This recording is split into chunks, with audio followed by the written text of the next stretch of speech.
So you disagree. And yet you can disagree without being disagreeable. Have you noticed that there are certain people that you work with that no matter what they do, they just have a way of being disagreeable? Underneath that is not just maybe a lack of skill set, but maybe a disgruntlement where it's basically always an attitude of, you're ticking me off and let me do a little harm back the other direction. Allowance of these behaviors is underneath all crazy making behaviors, but also it is the principles that cultures are built on that are unhealthy cultures. And yet, in many organizations, this kind of behavior does not get approached. As you're onboarding new employees, make it really clear that you expect them to disagree.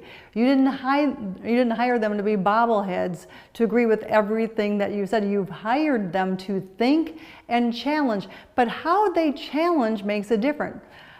A mentor of mine taught me years ago to never say, I disagree. Instead to say, I see that differently. Immediately, we're no longer being combative. We're just basically saying, that's interesting. I give you points for what you said. I would like to have some points for what I'm saying so we can figure this out together. But notice how the tone, the words matter. Having disagreeable people on your team who believe that they can get away with any infraction of what they believe to be perfection in the workplace, which you have to understand is pretty much every day, all day long, because it's never perfect. Whenever those kind of things are happening, when that person in the room gets away with that, I guarantee you, if they work in proximity to 8 people, those other 8 people are very much impacted, walking around on eggshells, not enjoying their job, not bringing in and recruiting their best friends to come work there too, and counting the days until their retirement.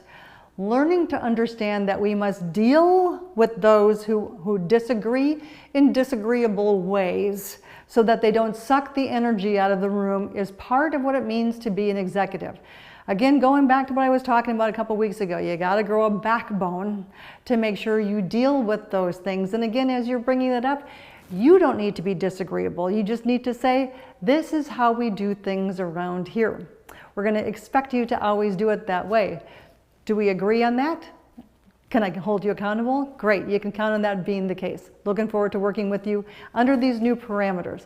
Make it clear that you want them to disagree, but they don't need to be, and they should never be, disagreeable. Come back again next week. We're going to talk about the next layer of building your culture, because it's about getting people to play nice in the sandbox together, but then it's about getting them to be productive together as well. See you back next week.